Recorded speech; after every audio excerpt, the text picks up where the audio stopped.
আরেকটারে বলা হয় মাওলানা জুবায়ের পন্থী। এই হওয়ার কারণে সরকারের পক্ষ থেকে, বিগত সরকারের পক্ষ থেকে, এই সরকারের পক্ষ থেকে সব সময় প্রচেষ্টা চালানো হয়েছে তাদেরকে এক করার জন্য, কিন্তু তাদেরকে এক করা যায় নাই। তাই সরকারের ব্যবস্থাপনায় তাদেরকে দুইটি ভাগে ভাগ করে দিয়ে এই জামাতের আয়োজন করা হয়েছে। এই জামাতকে কেন্দ্র করে এইবার 18 তারিখ তবলিগ, 18ই ডিসেম্বর তবলিগ জামাতের সেই টঙ্গীর ময়দানে হাজার হাজার লোকের সমাবেশে নিজেদের মধ্যে একটা ভুল বুঝাবুঝির কারণে এবং তৃতীয় পক্ষ এখানে সুযোগ নেওয়ার কারণে কয়েকটা লোক মার্ডার হয়ে যায়, মৃত্যুবরণ করে, যেটা আমাদের জন্য দুঃখজনক। এখন দুই পক্ষই দাবি করেন তাদের নিজস্ব লোক মারা গিয়েছে, আমরা যা শুনেছি এবং যা দেখেছি। এখন জুবায়ের পন্থী তারা সাতপন্থীদের বিরুদ্ধে গত 18ই ডিসেম্বর আপনার কোন থানা, 19 তারিখে টঙ্গী পশ্চিম থানায় 19শে ডিসেম্বর 18 তারিখের ঘটনাকে কেন্দ্র করে একটি মামলা দায়ের করে এই মামলার মধ্যে হত্যার মামলার দেওয়া হয়েছে। কিন্তু আজকে যেখানে যিনি এসেছেন উনি হচ্ছেন সৈয়দ ওয়াসিউল ইসলাম। ওনার বয়স হচ্ছে 80 বছর।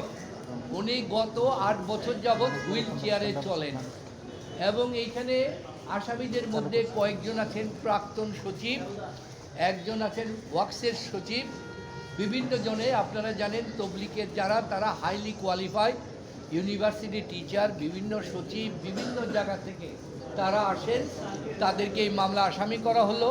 তো সুতরাং মহামান্য আদালতের কাছে আমরা বললাম, হাইকোর্ট ডিভিশনের কাছে আমরা বললাম, এই তবলিগ জামাতটা যেন জনগণের মনে যে আশার সঞ্চার করেছে, এই তবলিগ জামাতটাকে কেন্দ্র করে তাদেরকে আজকে একটা যে মামলা দিয়েছে, এই মামলার কারণে তারা কোনো কার্যক্রম করতে পারছে না।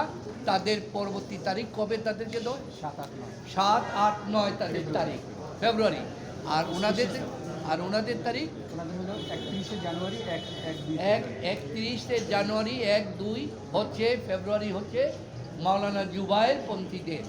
তো সুতরাং এই ক্ষেত্রে কোর্ট বিবেচনা করে, ওনারা অত্যন্ত সম্মানিত লোক, ওনারা বয়স্ক লোক, ওনারার পক্ষে এই ধরনের কোনো অপরাধ করা সম্ভব না, তা বিবেচনা করে ওনাদের অন্তর্বর্তীকালীন জামিন দিয়েছেন till submission of the police report. এই পর্যন্ত উনি সৈয়দ ওয়াসিফুল ইসলাম উনি আমির সাহেব সহ 23 জনকে আজকে জামিন দিয়েছেন। তারপরেও আদালত আবার একটি বলেছে, তবলিগের প্রতি আমাদের সবারই একটা ইমোশন আছে, ইমোশন কাজ করে। তো সুতরাং কোর্টও আবেদন জানিয়েছেন যে ওনারা যেন নিজেদের মধ্যে আর কোনো বিভেদ না করে, বিভ্রান্ত না করে, এই জিনিসটা আপনারা সজাগ থাকবেন।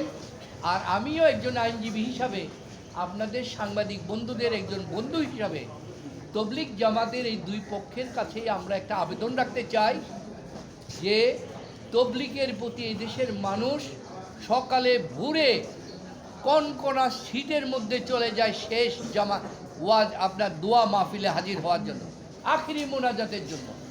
আমরা এখনও আপনাদের কাছে আবেদন জানাই, মহান আল্লাহ তাআলার এই জিনিসকে নিয়ে আপনাদের এই বিভেদটাকে এক করে ফেলেন।